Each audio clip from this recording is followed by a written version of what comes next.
Good morning and welcome to the Eclectic Radical. As always, I'm Chris Richards, the Eclectic Radical, and today we're going to talk about poverty and what the media still rather incorrectly calls food stamps, uh, and which is an important topic right now. Number one, because SNAP has been being cut in the proposed federal budget, and number two, because people need to eat. And I really want to talk about what it means to be poor in America and how that's figured and some of how that falls short.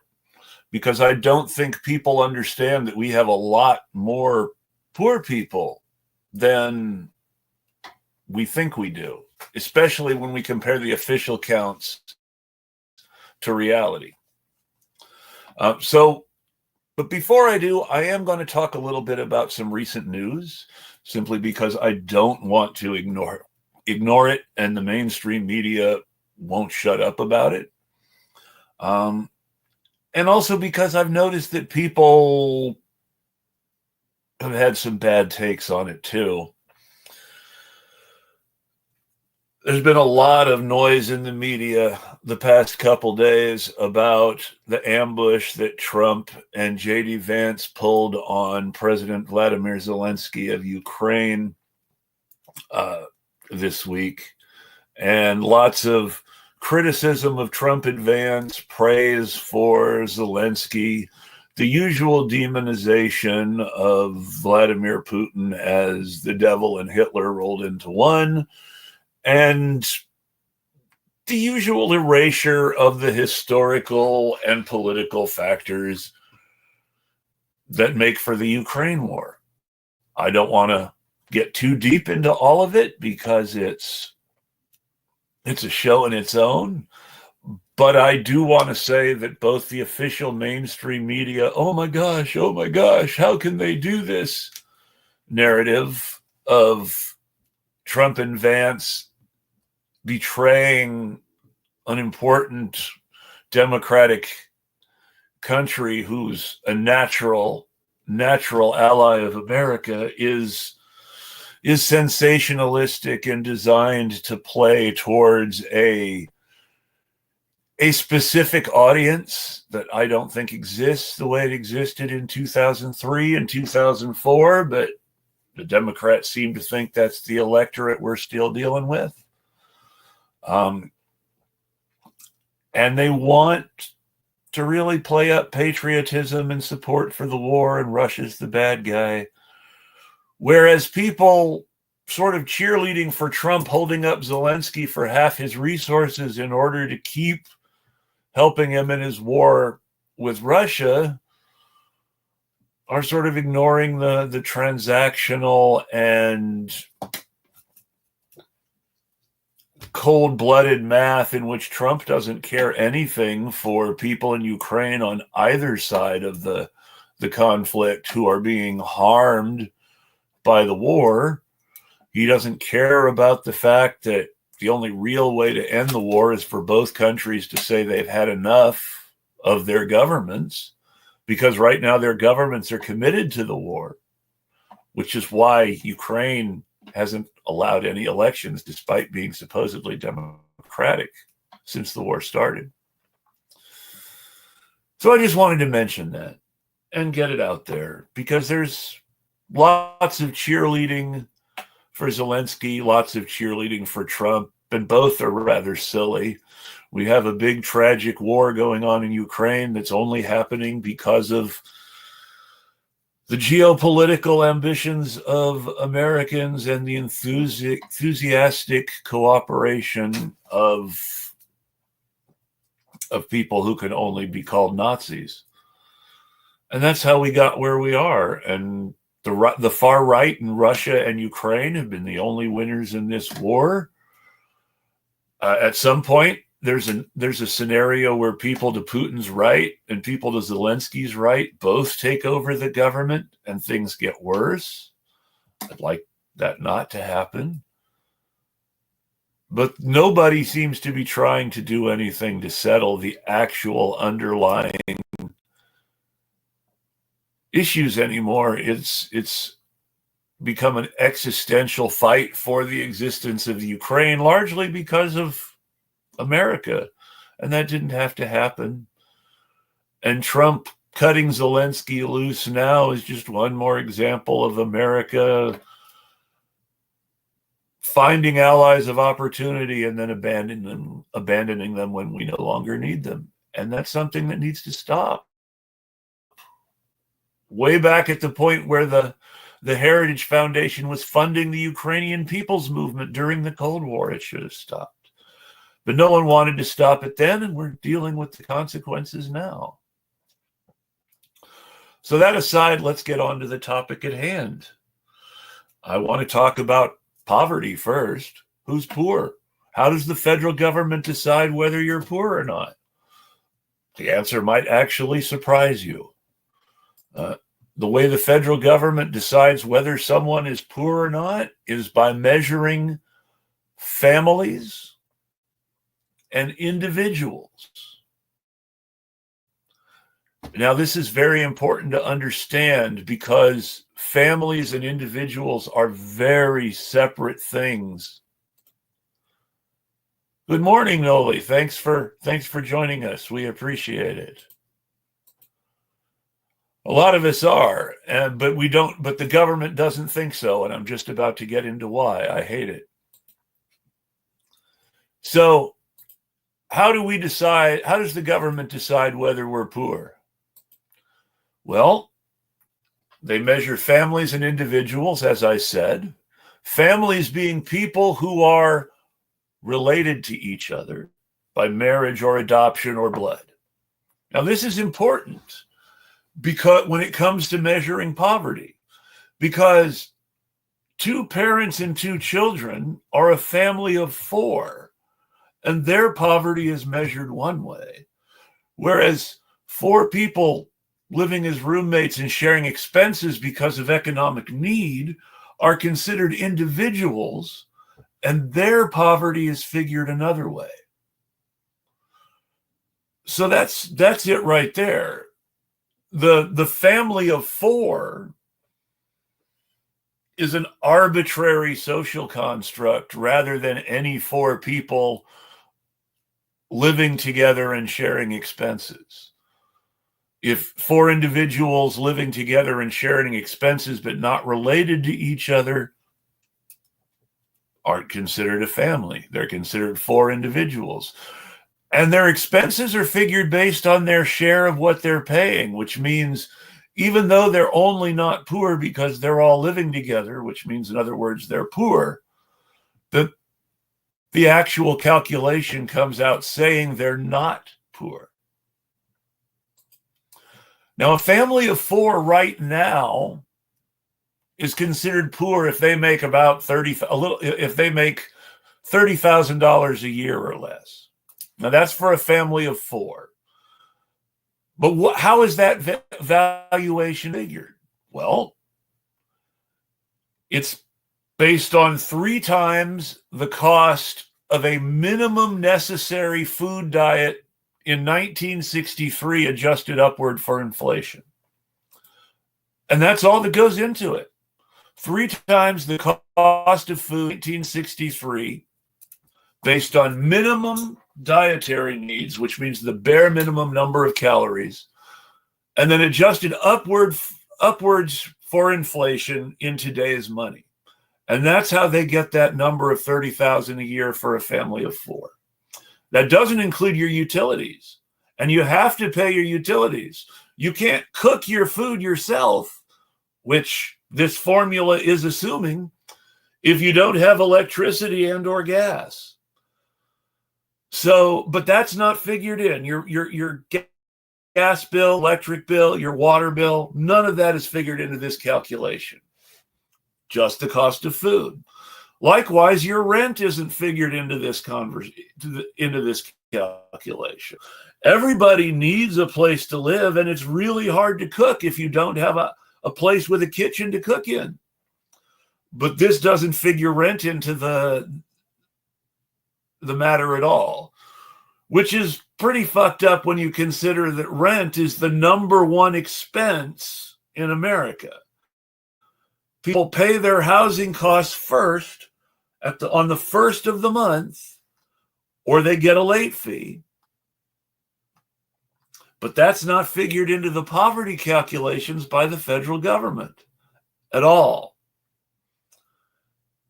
which means that we're not accounting for the biggest expense in the lives of everyone when we decide whether or not people are poor. And it means that people who are paying a significant portion of their income in rent are probably de facto poor, despite making well over their share of the poverty line, whether as an individual or as a family. And yet, because of this, they qualify for less aid or no aid at all. So that's wrong. Now, then you figure that the actual living wage, when you account for all these things,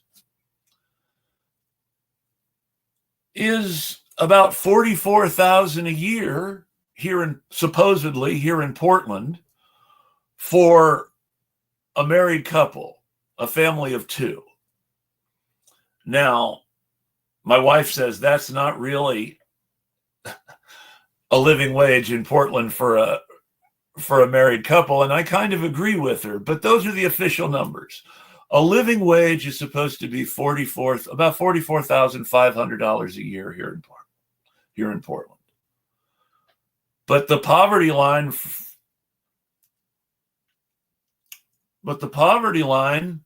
for that same family of two is about $25,000. So that means you've got a $15,000, you've got a $19,000 gap between the poverty line and the living wage. So everybody between the poverty line and the living wage is actually poor, but doesn't get credit for it from the federal government. And this matters because the main benefit of poverty in this country now is help buying your food.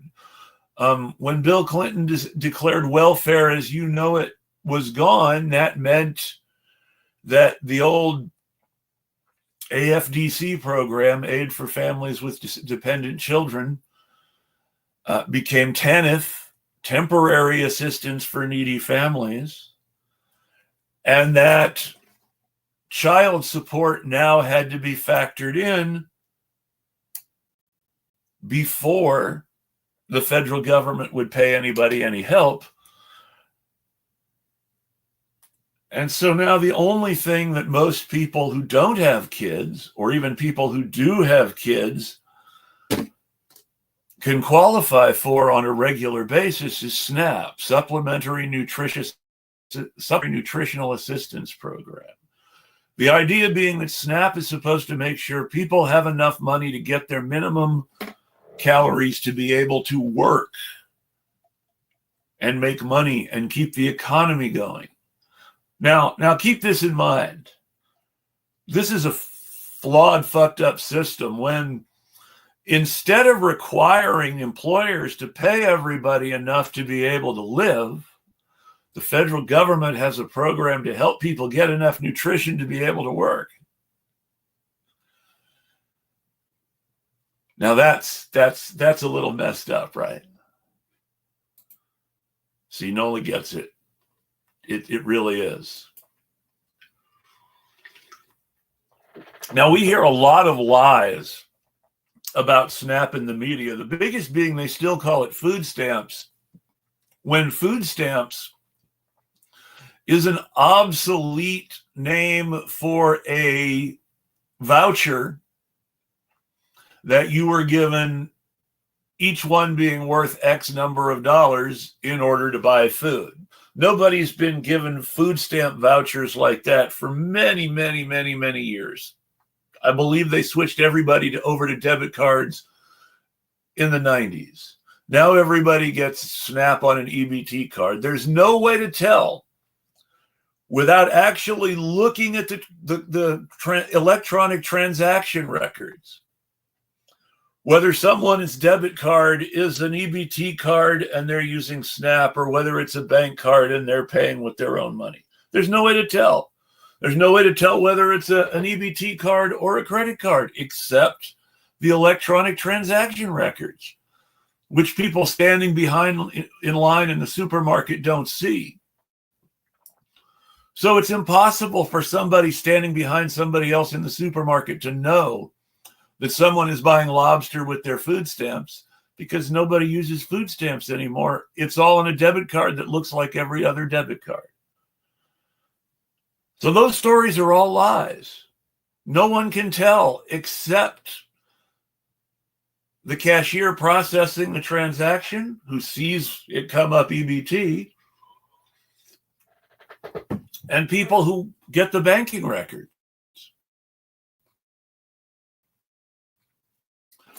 Why do we hear all these stories anyway? Because people think we're stupid and they're lying to us and they want to make us hate poor people. That's why. Now let's keep in mind that SNAP is based on whether you are below the poverty line, at the poverty line, or in a certain percentage between the poverty line and the living wage. And that's what figures your benefits.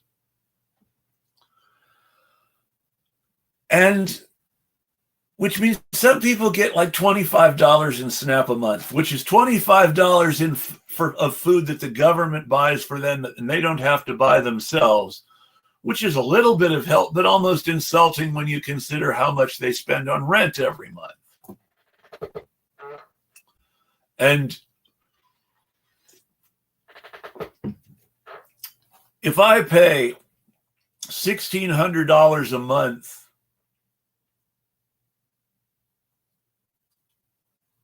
in rent, and I make $3,000 a month, that's half of my pay going to rent. And then I have to pay my utilities.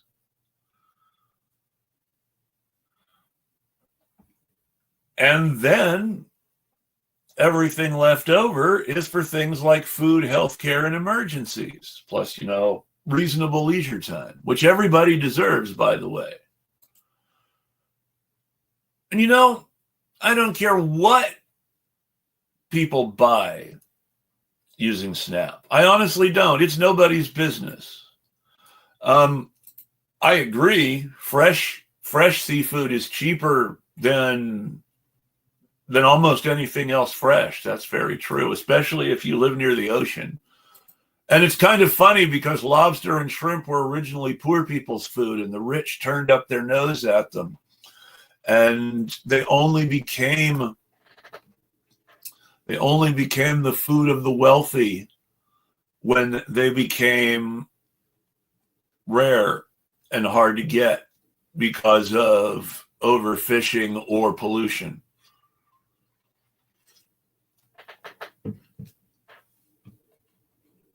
Whereas people moved further away from the coast, but the rich guy still wanted his lobster, because he used to be poor. All these little things that go into changes. It's kind of funny. In the United States, you consider how much beef the U.S. produces. Steak should be the cheapest. Steak and hamburger should be the cheapest thing at the supermarkets practically, but they're not. And you can go on about a whole lot of this and why things cost what they do and why some things aren't cheaper and why other things are, and what we choose to subsidize and who we choose to subsidize.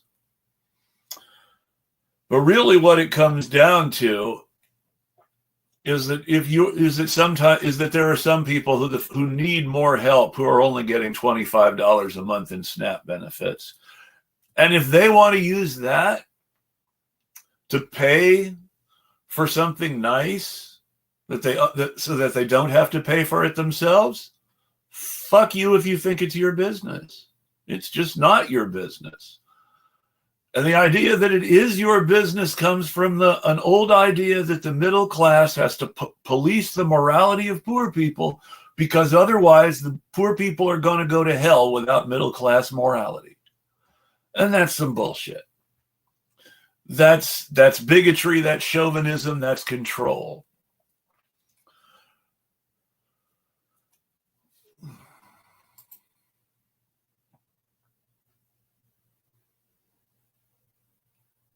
That's good to know, which is kind of funny because Dover Sole is not exactly cheap.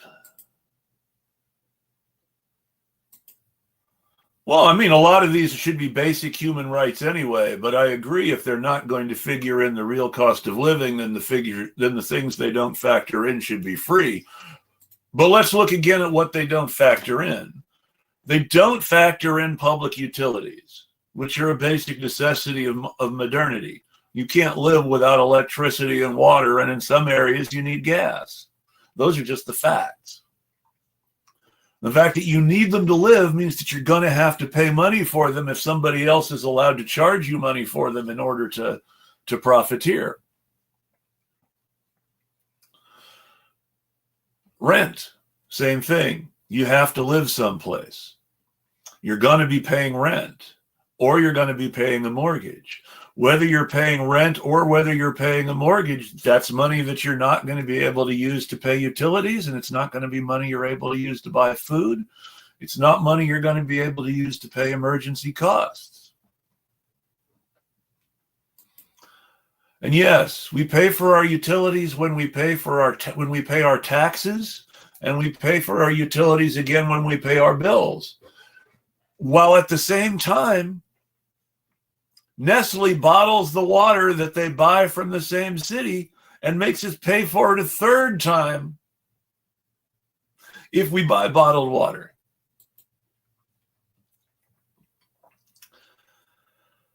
There are more things we pay for twice. But utilities are a really good example of something that, is subsidized, and yet we pay for it 2 or 3 times. Food is subsidized. We're paying for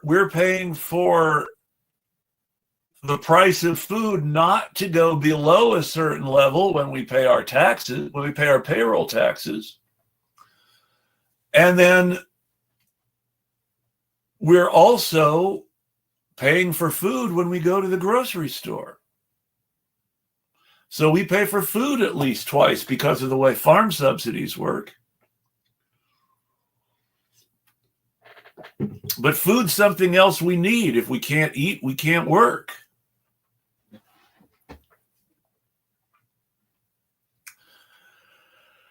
And that's,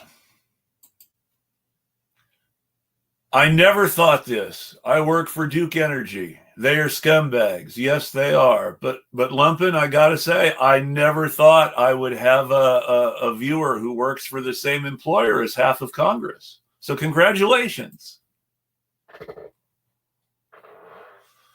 That's a little joke. I think it's a little out of date too, but back in the 90s, half of the Republican majority had taken campaign money from Duke Energy.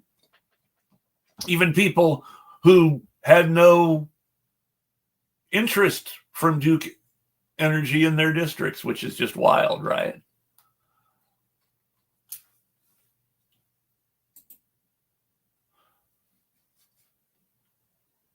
Well, we all have to heat our home.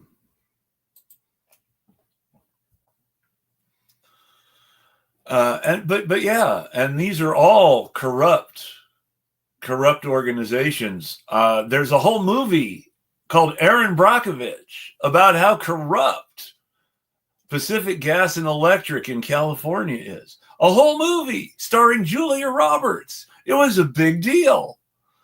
And yet somehow Gavin Newsom still treats Pacific Gas and Electric like they haven't done anything wrong and aren't to blame for any bad things that have ever happened in California, no matter how many people they've given cancer or how many fires they've started. And our taxes pay for that, and they won't pay for food stamps according to this new budget. Now, the reason that people get so little help. Beautiful. Yes. Yes, the gas company and propane, their very own corrupt setups. Good point. They have better commercials though. They even pretend that school buses burn clean now, which is not true, but that's another show too. So why does someone who pays half their paycheck in rent every month and then pays the rest on their bills only get $25 in SNAP? Because of means testing. Because food isn't free. Because food isn't a human right, even though it should be.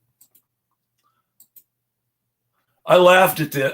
Thomas Massey makes me laugh. My wife, who's not a socialist, is still more of a liberal Democrat, watches a lot of commercial. We're just trying to entertain you and make some money YouTube videos. And one of these was stupid things people said on Twitter.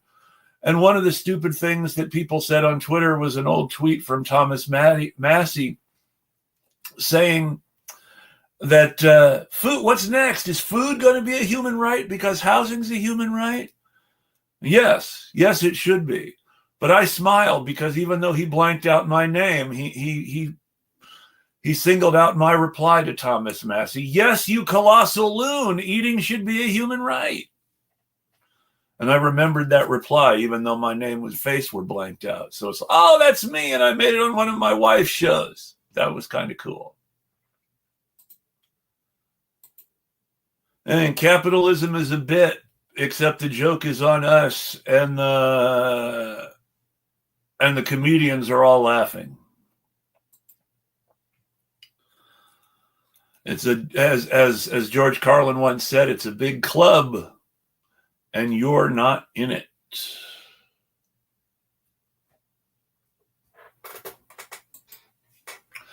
I wish I could say that surprises me. Thomas Massey is a libertarian, and the modern Libertarian Party is a direct result of what happens when the Klan gets a hold of Barry Goldwater's economic ideas and decides, if we just add racism and misogyny to this, it'll be great.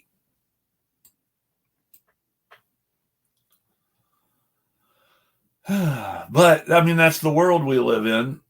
I wish I could say I thought that being affiliated with the Klan would necessarily hurt politicians in modern America. I'm not sure it does anymore. I mean, remember, we live now in a world where even Palestinians who were going to endorse and support Kamala Harris could not speak at the Democratic Party convention. And a Muslim party boss got thrown out, even though he was a delegate. So we live in a really, really weird world. But it would be nice to think that enough people still care about the Klan that Thomas Massey would finally lose an election and be replaced by somebody who cares about people. And I admit, I get really tired sometimes of hearing anti-imperialists go on about Thomas Massey being so great about war when he still wants your grandparents to be eating dog food. Which is what we're talking about when we talk about cutting SNAP. We're talking about people eating pet food because they can't afford human. Well, not anymore, because now pet food costs more than human food. So now we're just talking about people not eating. I'm sorry. I have cats. I know what pet food costs. I know that I know that if I ended up having to live on pet food, I wouldn't be able to afford to live on poverty wages. I count my blessings sometimes that I'm doing as well as I am these days. And it's still tough, and I'm still struggling, and I still can't keep up. And I'm not even sure it's that he doesn't like war because of the expense. I mean, he doesn't like war because it interferes with his idea of free trade. He's a fucking Ferengi who thinks that the next The next rule of acquisition that says peace is good for business is more important than the one before it that says war is good for business, and that's the only difference between him and the other Ferengi in our Congress. And I think the Ferengi are a great metaphor for our Congress these days,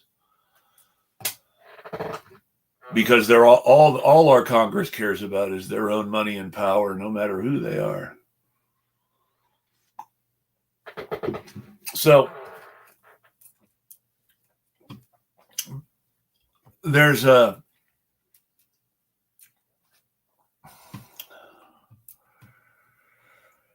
joke that if the Churchill always used to say that, allegedly, despite being anti-democracy in every important way himself, Churchill always used to say that democracy was the worst form of government ever tried except for all the others. And yet I would argue no one's ever tried democracy, because if we lived in a really democratic society, we wouldn't be voting about cutting poor people's food.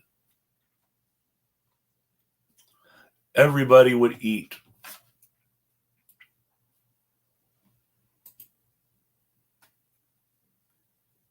I will try to do that. Make sure to send me a link when you can, and I'll check it out. I appreciate that.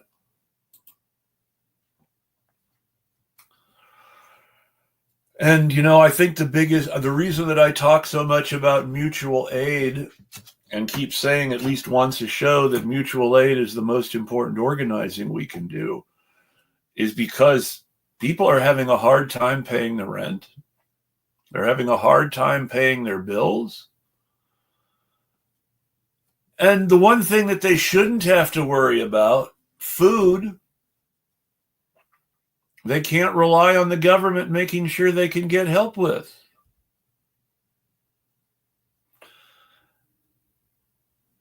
And that's how it is. That's exactly how it is. We would rather strip benefits away from people than help them. And even Thomas Massey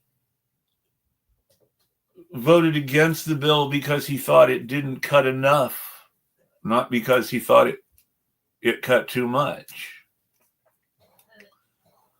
And this is the world we live in now. This is the world we live in. And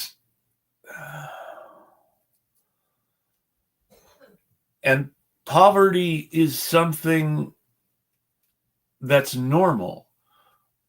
When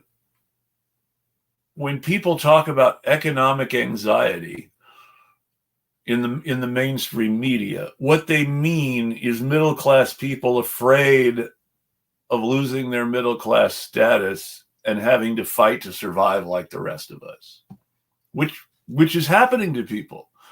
Middle-class people are losing their status and having to fight to survive. That's what this whole attack on the federal government is about.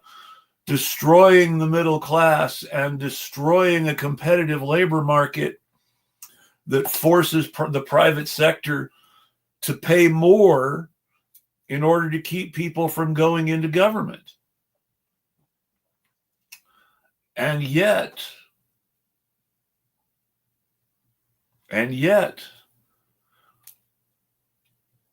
we can't take care of our own people. And this is absolutely right. There is absolutely enough healthy food available to feed the entire world. So much of it gets thrown out. And why does it get thrown out? To make more money. First, it starts at the farm level, where surplus crops are destroyed to keep a minimum price up. Even as the government pays a subsidy to keep a maximum price down. So you've got these competing influences that cancel each other out.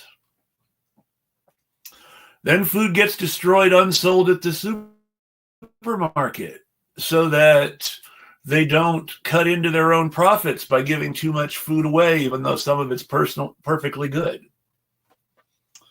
Uh, Unsold food gets thrown out at restaurants all the time.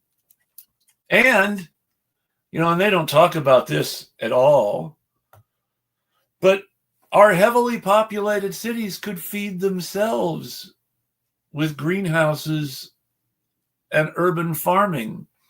And we wouldn't have to pump millions of dollars into irrigation and commercial farming in places where we have to move large amounts of water at huge expense. We already have the water systems there. We just have to expand them to handle agriculture closer to home. It would be much more efficient. But nobody would make money off that. And this is absolutely right. Capitalism is the only system that creates poverty out of abundance. And why do they do that? Because control of resources and enforced scarcity is what keeps the rich rich and what makes being wealthy being powerful. Because right now we're controlled by a donor class that doesn't care if poor people starve as long as they keep getting richer. And destroying the welfare state means destroying things that support working people's ability to not work for the boss, and therefore destroy our ability to resist because we're always needing to work to make more money, or tired from working, or trying to relax because we just need some recreation to feel a little better. And that's how they get us. They wear us out. They wear us out by forcing us to work to live so that they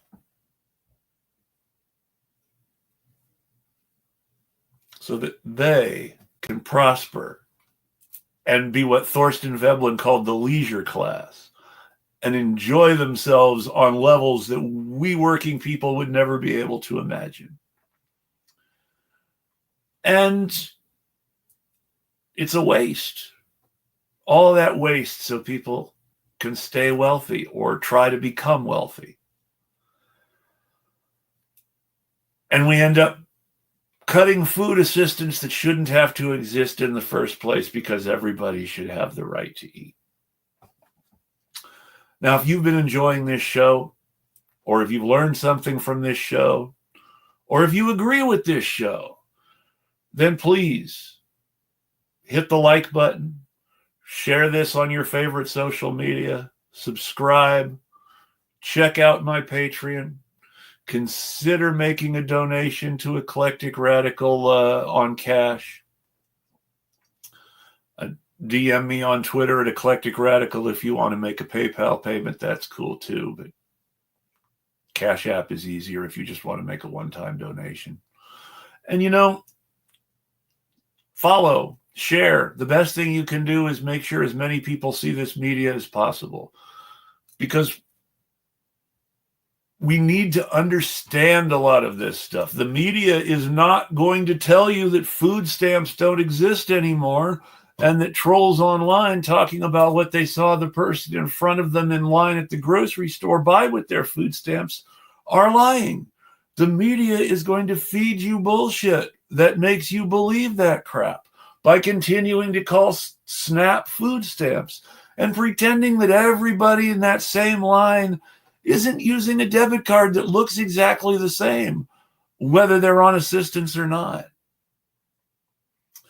They're trying to create a stigma that doesn't even exist anymore in order to keep you fine with cutting poor people's assistance. And the media is helping. Why? Why not just tell the truth? Why not put a picture of the EBT card up on the screen? Why not ask people on the nightly news, really? Have you ever seen anybody in front of you at the supermarket hand somebody a food stamp? What does a food stamp look like? Do you ever see anybody say this? And that's the thought that I'll leave you with. So I want to thank you again. I do hope to have a guest again next week, but I really wanted to get a couple of these solo explainer shows out on topics I think are important. And I hope to keep doing them more in the future as I get more comfortable talking to the camera. So I want to thank you all. And until next week, I'll tweet at you.